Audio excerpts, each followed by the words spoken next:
Hello friends, I am Palak, and in this lockdown period you don't have to waste your time. You have to just cover your all economics syllabus. So if you have any problem, I am just trying my best to solve all your economics queries. So if you have any other queries also, you can contact me. So I decided to start from the very beginning, that is the introduction of microeconomics book. This is the microeconomics book. So I'm start this. So first you have to know what is economics. First you have to know what is economics, and economics is a system which provides people the means to work and earn a living. I can repeat this. And economics is a system which provide people the means to work and earn a living. Economic एक system है जो कि एक इंसान को provide करता है कि हम अपने ज़िंदगी को जीने के लिए हमें पहले कोई वर्क करना पड़ेगा जिससे हम अर्न करें और उसके बाद अपनी लाइवलीहुड अच्छे से जिए.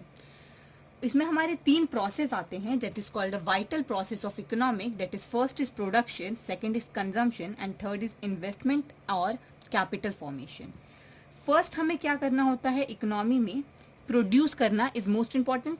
तो फर्स्ट है हमारे लिए किसी चीज़ का प्रोडक्शन करना, फिर उसको कंज्यूम करना, या फिर जो बच जाए तो उसको हम इन्वेस्ट कर सकते हैं या फिर कैपिटल फॉर्मेशन में यूज़ कर सकते हैं. सो नाउ पैसा उसके बाद फिर आता है कि वाई स्टडी इकोनॉमिक्स. इकोनॉमिक्स को पढ़ना क्यों ज़रूरी है. The main reason for study of economics can be classified by the single word, that is scarcity.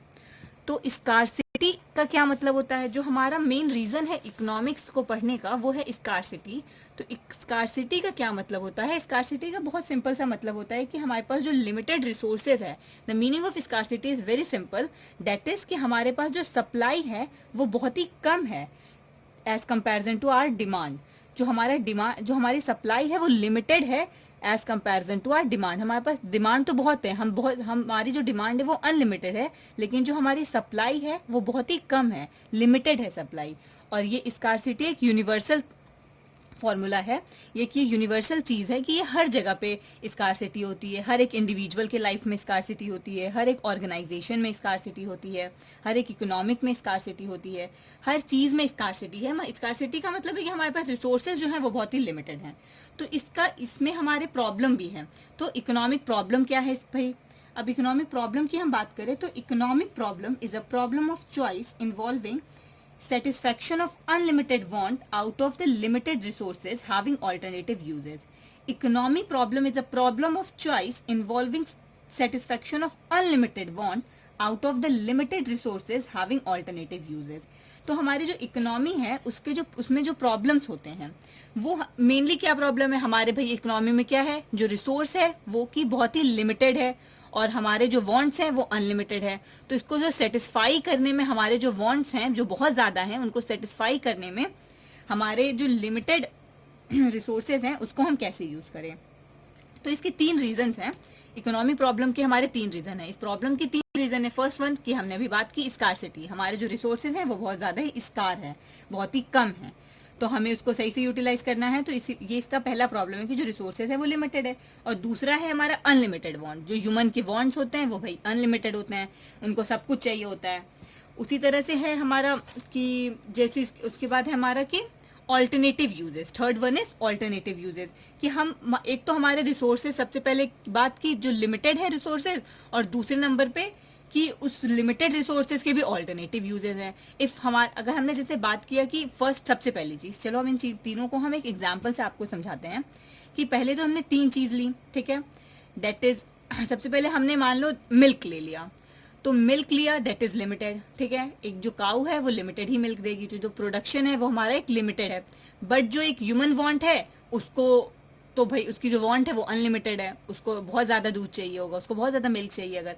और जो तीसरी बात है वो है कि उस दूध का केवल हम दूध में यूज़ नहीं कर रहे हैं उस चीज़ को, उस चीज़ में हम उसको हम किस चीज़ में यूज़ कर सकते हैं, चीज़ में यूज़ करते हैं, पनीर में यूज़ कर सकते हैं, छाछ में यूज़ करते हैं, कर्ड में यूज़ करते हैं.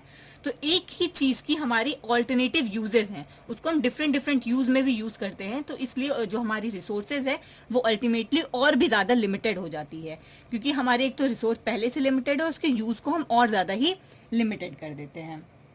तो हमारे 3 इकोनॉमी प्रॉब्लम के रीजन है. First is scarcity, then the second one is First one is scarcity, then the second one is human want are limited, and the third is alternative uses. फिर हम आते हैं आपके मेन इकोनॉमिक्स पे कि economics क्या है. तो economic is a social science. Economic क्या है भाई? इकोनॉमिक एक सोशल साइंस है, ना कि एक हमारा जो साइंस था फिजिक्स केमिस्ट्री वाला, वो वाला साइंस नहीं है. ये सोशल साइंस है, सोशल चीजों से रिलेटेड होता है इसमें. Which study the way of society chooses to use it limited resources which have alternative uses to produce goods and services and to distribute them among the different group of people. So economic is a social study. Economic is a social study which study the way a society chooses to use it limited resources which have alternative use to produce goods and services and to distribute them among the different group of people. So economic is all about making the presence of scarcity. Economic is all about making choice in the presence of scarcity. Okay? तो economics के हमारे 3 parts भी हैं. Sorry, economics के हमारे 2 parts भी हैं, जिसको हम, जो आप लोग पढ़ोगे 2 बुक में, जिस बुक को हम 2 बुक में डिवाइड कर देते हैं, जिसको पहला बोलते हैं माइक्रो इकोनॉमिक्स और दूसरा बोलते हैं मैक्रो इकोनॉमिक्स. तो जो हमारा इकोनॉमिक्स है वो 2 पार्ट्स में डिवाइड है. First one is micro economics and the second one is macro economics. उसके बाद फिर हम आगे आते हैं. तो अब हम बात करते हैं कि माइक्रो इकोनॉमिक्स क्या होता है. माइक्रो इकोनॉमिक्स को हम प्राइस थ्योरी भी बोल सकते हैं और मैक्रो इकोनॉमिक्स को हम इनकम थ्योरी बोलते हैं. तो हम जब पहले बात करते हैं कि माइक्रो इकोनॉमिक्स क्या होता है, तो माइक्रो इकोनॉमिक्स के जो फाउंडर हैं वो है हमारे Adam Smith. Adam Smith is considered to be the founder of the field of micro economics. फिर हम बात करते हैं कि माइक्रो इकोनॉमिक्स में हम छोटी चीज़ों के बारे में बात करते हैं, कम चीज़ों के बारे में बात करते हैं. लेकिन जब हम बात करते हैं मैक्रो इकोनॉमिक्स की तो हम ज़्यादा चीज़ों की, जब हम बात करते हैं मैक्रो इकोनॉमिक्स की तो इसमें हम क्या लेते हैं, एग्रीगेट लेते हैं as a whole, aggregate of the economy as a whole लेते हैं. तो अब इसको हम ब्रीफली डिस्कस कर लेते हैं जिससे आपको और ज़्यादा क्लियर हो जाए कि मैक्रो इकोनॉमिक्स जो है वो डील करता है एक इंडिविजुअल बिहेवियर को. Macro economics is that part of economic theory which study the behaviour of individual unit of an economy, जो स्टडी करता है इंडिविजुअल बिहेवियर को. और जैसे हम बात करते हैं इंडिविजुअल इनकम, एक इंडिविजुअल इंसान के इनकम के बारे में, एक इंडिविजुअल इंसान के आउटपुट के बारे में, तो ये हमारी बात आएगी माइक्रो इकोनॉमिक्स में. ठीक, जो कि हम छोटा होता है माइक्रो इकोनॉमिक्स, और मैक्रो इकोनॉमिक्स बड़ा होता है. तो और माइक्रो इकोनॉमिक्स के जो टूल है वो है डिमांड एंड सप्लाई. वहीं जब हम बात करेंगे भी मैक्रो इकोनॉमिक्स की तो उसके जो टूल होंगे वो होंगे aggregate demand and aggregate supply. और मैक्रो इकोनॉमिक्स के बारे में हम बात करेंगे तो macro economics is that part of economic theory which study the behaviour of aggregate of the economy as a whole. इसमें हम पूरा एग्रीगेट एज अ होल लेते हैं, पूरे ही कंट्री, पूरे ही इकोनॉमी को लेते हैं. एक चीज के बारे में बात नहीं कर रहे कि पर्टिकुलर एक एरिया के बारे में बात कर रहे हैं, इसमें हम पूरे चीज़ों के बारे में बात करते हैं.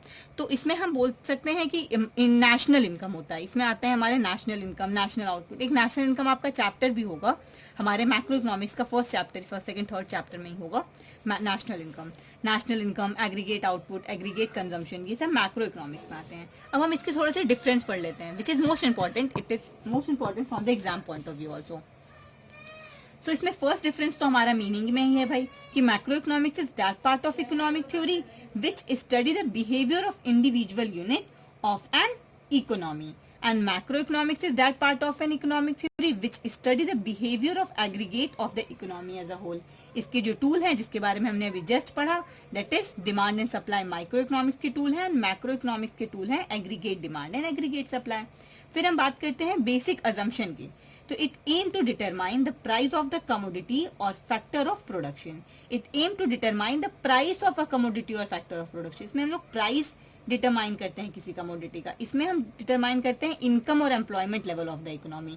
It aim to determine the income and employment level of the economy. फिर हम जब बात करते हैं डिग्री ऑफ एग्रीगेशन, इसमें जो है हमारा लिमिटेड डिग्री ऑफ एग्रीगेशन है, इसमें हमारा हाईएस्ट डिग्री ऑफ एग्रीगेशन है.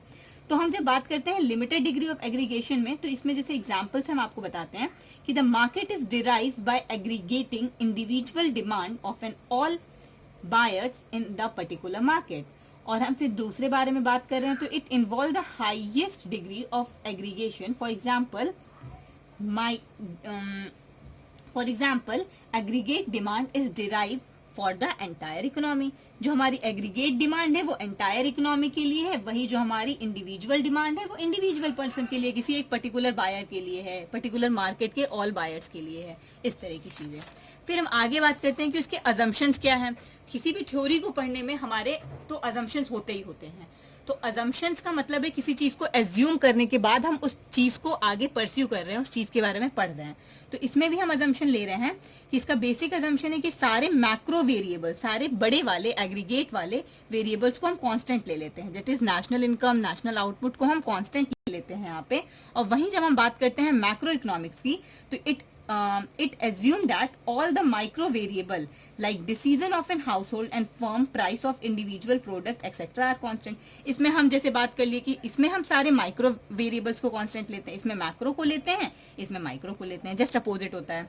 फिर हम बात करते हैं इसके अदर नेम को, हमने अभी जैसे पढ़ा आपका कि इसको प्राइस थ्योरी बोलते हैं और इसको इनकम थ्योरी बोलते हैं। उसी तरह से यहाँ पे भी वही है, इसके अदर्स का जो दूसरा नाम है उसको बोलते हैं प्राइस थ्योरी। माइक्रो इकोनॉमिक्स का अदर जो नेम है उसको हम बोलते हैं प्राइस थ्योरी, एंड जो मैक्रो इकोनॉमिक्स है उसके हम उसको बोलते हैं, उसके दूसरे नाम को बोलते हैं इनकम एंड एम्प्लॉयमेंट थ्योरी। जैसे एग्जांपल आपको अभी तो बहुत ज्यादा एग्जांपल बता दिए गए हैं, दैट इज की इंडिविजुअल इनकम, इंडिविजुअल आउटपुट, ये हो गया हमारा माइक्रो का। और मैक्रो का जो डिफरेंस है वो है हमारा नेशनल इनकम या नेशनल आउटपुट के बारे में हम बात करते हैं। और फिर हम अभी नेक्स्ट वीडियो में आपको बता देंगे कि central tendency, central problem of economy क्या है। ठीक है, so thank you, and if you have any curies so then please tell in the comment section. Hello friends, I am Palak, and in this lockdown period you don't have to waste your time. You have to just cover your all economics syllabus. So if you have any problem, I'm just trying my best to solve all your economics queries. So if you have any other queries also, you can contact me. So I decided to start from the very beginning, that is the introduction of microeconomics book. This is the microeconomics book, so I'm start this. So first you have to know what is economics. First you have to know what is economics. And economics is a system which provides people the means to work and earn a living. I can repeat this. And economics is a system which provide people the means to work and earn a living. Economic एक system है जो कि एक इंसान को provide करता है कि हम अपने ज़िंदगी को जीने के लिए हमें पहले कोई वर्क करना पड़ेगा जिससे हम अर्न करें और उसके बाद अपनी लाइवलीहुड अच्छे से जिए। इसमें हमारे 3 प्रोसेस आते हैं, that is called a vital process of economic. That is first is production, second is consumption and third is investment और कैपिटल फॉर्मेशन। फर्स्ट हमें क्या करना होता है इकोनॉमी में, प्रोड्यूस करना इज मोस्ट इंपॉर्टेंट। तो फर्स्ट है हमारे लिए किसी चीज़ का प्रोडक्शन करना, फिर उसको कंज्यूम करना, या फिर जो बच जाए तो उसको हम इन्वेस्ट कर सकते हैं या फिर कैपिटल फॉर्मेशन में यूज़ कर सकते हैं। सो नाउ पैसा, उसके बाद फिर आता है कि वाई स्टडी इकोनॉमिक्स। इकोनॉमिक्स को पढ़ना क्यों ज़रूरी है। The main reason for study of economics can be classified by the single word, that is scarcity. तो स्कार्सिटी का क्या मतलब होता है, जो हमारा मेन रीज़न है इकोनॉमिक्स को पढ़ने का वो है स्कार्सिटी। तो स्कार्सिटी का क्या मतलब होता है, स्कार्सिटी का बहुत सिंपल सा मतलब होता है कि हमारे पास जो लिमिटेड रिसोर्सेज है, the meaning of scarcity is very simple, that is कि हमारे पास जो सप्लाई है वो बहुत ही कम है as comparison to our demand. जो हमारा डिमांड, जो हमारी सप्लाई है वो लिमिटेड है as comparison to our demand. हमारे पास डिमांड तो बहुत है, हमारी जो डिमांड है वो अनलिमिटेड है, लेकिन जो हमारी सप्लाई है वो बहुत ही कम है, लिमिटेड है सप्लाई।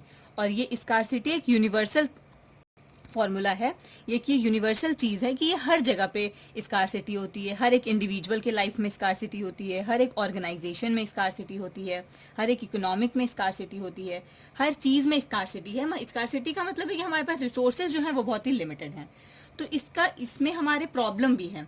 तो इकोनॉमिक प्रॉब्लम क्या है भाई, अब इकोनॉमिक प्रॉब्लम की हम बात करें तो economic problem is a problem of choice involving satisfaction of unlimited want out of the limited resources having alternative uses. Economic problem is a problem of choice involving satisfaction of unlimited want out of the limited resources having alternative uses. तो हमारी जो economy है उसमें जो problems होते हैं वो mainly क्या प्रॉब्लम है हमारे भाई इकोनॉमी में, क्या है, जो रिसोर्स है वो की बहुत ही लिमिटेड है और हमारे जो वांट्स हैं वो अनलिमिटेड है। तो इसको जो सेटिस्फाई करने में, हमारे जो वांट्स हैं जो बहुत ज़्यादा हैं उनको सेटिस्फाई करने में हमारे जो लिमिटेड रिसोर्सेज हैं उसको हम कैसे यूज़ करें। तो इसके 3 रीजंस हैं, इकोनॉमिक प्रॉब्लम के हमारे 3 रीजन है। इस प्रॉब्लम के 3 रीजन है। फर्स्ट वन की हमने अभी बात की स्कार्सिटी, हमारे जो रिसोर्सेज हैं वो बहुत ज़्यादा ही स्कार है, बहुत ही कम है। तो हमें उसको सही से यूटिलाइज करना है। तो ये इसका पहला प्रॉब्लम है कि जो रिसोर्सेज है वो लिमिटेड है। और दूसरा है हमारा अनलिमिटेड वांट। जो ह्यूमन के वांट्स होते हैं वो भाई अनलिमिटेड होते हैं, उनको सब कुछ चाहिए होता है। उसी तरह से है हमारा कि जैसे उसके बाद है हमारा कि alternative uses. Third one is alternative uses, कि हम एक तो हमारे रिसोर्सेज, सबसे पहले बात की जो लिमिटेड है रिसोर्सेज, और दूसरे नंबर पे कि उस लिमिटेड रिसोर्सेज के भी ऑल्टरनेटिव यूजेस हैं। इफ अगर हमने जैसे बात किया कि फर्स्ट सबसे पहली चीज, चलो हम इन तीनों को हम एक एग्जाम्पल से आपको समझाते हैं कि पहले तो हमने 3 चीज ली, ठीक है। दैट इज सबसे पहले हमने मान लो मिल्क ले लिया, तो मिल्क लिया, दैट इज लिमिटेड, ठीक है। एक जो काऊ है वो लिमिटेड ही मिल्क देगी, जो प्रोडक्शन है वो हमारा एक लिमिटेड है। बट जो एक ह्यूमन वांट है उसको, तो भाई उसकी जो वांट है वो अनलिमिटेड है, उसको बहुत ज़्यादा दूध चाहिए होगा, उसको बहुत ज़्यादा मिल्क चाहिए अगर। और जो तीसरी बात है वो है कि उस दूध का केवल हम दूध में यूज़ नहीं कर रहे हैं उस चीज़ को, उस चीज़ में हम उसको हम किस चीज़ में यूज़ कर सकते हैं, चीज़ में यूज़ करते हैं, पनीर में यूज़ कर सकते हैं, छाछ में यूज़ करते हैं, कर्ड में यूज़ करते हैं। तो एक ही चीज़ की हमारी ऑल्टरनेटिव यूजेस हैं, उसको हम डिफरेंट डिफरेंट यूज़ में भी यूज़ करते हैं। तो इसलिए जो हमारी रिसोर्सेज है वो अल्टीमेटली और भी ज़्यादा लिमिटेड हो जाती है, क्योंकि हमारे एक तो रिसोर्स पहले से लिमिटेड है, उसके यूज़ को हम और ज़्यादा ही लिमिटेड कर देते हैं। तो हमारे 3 इकोनॉमी प्रॉब्लम के रीजन है। First is scarcity, then the second one is first one is scarcity, then the second one is human want are limited, and the third is alternative uses. फिर हम आते हैं आपके मेन इकोनॉमिक्स पे कि economics क्या है। तो economic is a social science. Economic क्या है भाई? इकोनॉमिक एक सोशल साइंस है, ना कि एक हमारा जो साइंस था फिजिक्स केमिस्ट्री वाला, वो वाला साइंस नहीं है। ये सोशल साइंस है, सोशल चीजों से रिलेटेड होता है इसमें। Which study the way of society chooses to use it limited resources which have alternative uses to produce goods and services and to distribute them among the different group of people.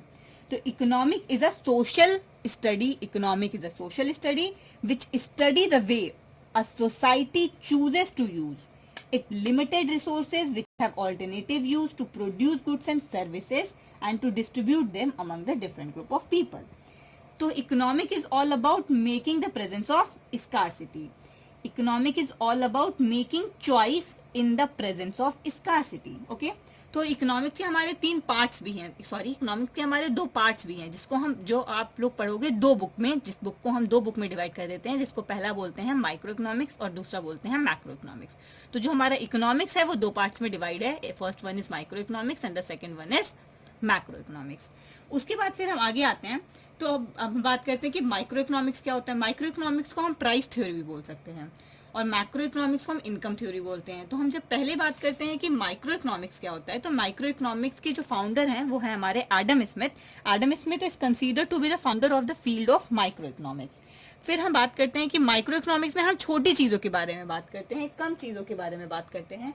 लेकिन जब हम बात करते हैं macro economics की तो हम ज़्यादा चीज़ों की, जब हम बात करते हैं मैक्रो इकोनॉमिक्स की तो इसमें हम क्या लेते हैं, एग्रीगेट लेते हैं as a whole, aggregate of the economy as a whole लेते हैं। तो अब इसको हम ब्रीफली डिस्कस कर लेते हैं जिससे आपको और ज़्यादा क्लियर हो जाए कि मैक्रो इकोनॉमिक्स जो है वो डील करता है एक इंडिविजुअल बिहेवियर को। Macro economics is that part of economic theory which study the behaviour of individual unit of an economy, जो स्टडी करता है इंडिविजुअल बिहेवियर को। और जैसे हम बात करते हैं इंडिविजुअल इनकम, एक इंडिविजुअल इंसान के इनकम के बारे में, एक इंडिविजुअल इंसान के आउटपुट के बारे में, तो ये हमारी बात आएगी माइक्रो इकोनॉमिक्स में, ठीक, जो कि हम छोटा होता है माइक्रो इकोनॉमिक्स, और मैक्रो इकोनॉमिक्स बड़ा होता है। तो और माइक्रो इकोनॉमिक्स के जो टूल है वो है डिमांड एंड सप्लाई। वहीं जब हम बात करेंगे भी मैक्रो इकोनॉमिक्स की तो उसके जो टूल होंगे वो होंगे aggregate demand and aggregate supply. और मैक्रो इकोनॉमिक्स के बारे में हम बात करेंगे तो macro economics is that part of economic theory which study the behaviour of aggregate of the economy as a whole. इसमें हम पूरा एग्रीगेट एज अ होल लेते हैं, पूरे ही कंट्री, पूरे ही इकोनॉमी को लेते हैं। एक चीज के बारे में बात नहीं कर रहे कि पर्टिकुलर एक एरिया के बारे में बात कर रहे हैं, इसमें हम पूरे चीज़ों के बारे में बात करते हैं। तो इसमें हम बोल सकते हैं कि नेशनल इनकम होता है, इसमें आते हैं हमारे नेशनल इनकम, नेशनल आउटपुट। एक नेशनल इनकम आपका चैप्टर भी होगा हमारे मैक्रो इकोनॉमिक्स का, first chapter, first second third chapter में ही होगा national income, aggregate output, aggregate consumption, ये सब मैक्रो इकोनॉमिक्स में आते हैं। अब हम इसके थोड़े से डिफरेंस पढ़ लेते हैं which is most important, it is most important from the exam point of view also. तो इसमें फर्स्ट डिफरेंस तो हमारा मीनिंग में ही है भाई कि macro economics is that part of economic theory which study the behaviour of individual unit of an economy And macroeconomics is that part of an economic theory which study the behavior of aggregate of the economy as a whole. इसके जो tool हैं जिसके बारे में हमने अभी just पढ़ा, that is demand and supply micro economics के टूल हैं, एंड मैक्रो इकोनॉमिक्स के टूल हैं aggregate demand and aggregate supply. फिर हम बात करते हैं बेसिक अजम्पशन की. तो it aim to determine the price of the commodity और factor of production. It aim to determine the price of a commodity और फैक्टर ऑफ प्रोडक्शन. इसमें हम लोग प्राइस डिटरमाइन करते हैं किसी कमोडिटी का. इसमें हम डिटरमाइन करते हैं इनकम और employment level of the economy. It aim to determine the income and employment level of the economy. फिर हम जब बात करते हैं डिग्री ऑफ एग्रीगेशन, इसमें जो है हमारा लिमिटेड डिग्री ऑफ एग्रीगेशन है, इसमें हमारा हाईएस्ट डिग्री ऑफ एग्रीगेशन है. तो हम जब बात करते हैं लिमिटेड डिग्री ऑफ एग्रीगेशन में, तो इसमें जैसे एग्जांपल्स हम आपको बताते हैं कि the market is derived by aggregating individual demand of an all buyers in the particular market. और हम फिर दूसरे बारे में बात कर रहे हैं, तो it involve the highest degree of aggregation. For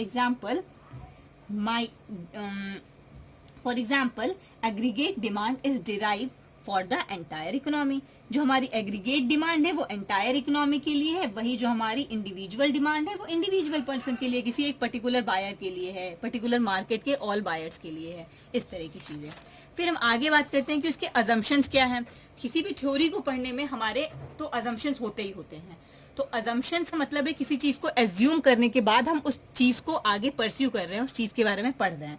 तो इसमें भी हम अजम्पशन ले रहे हैं कि इसका बेसिक अजम्पशन है कि सारे मैक्रो वेरिएबल, सारे बड़े वाले एग्रीगेट वाले वेरिएबल्स को हम कांस्टेंट ले लेते हैं. That is national income, national output को हम कांस्टेंट ले लेते हैं यहाँ पे.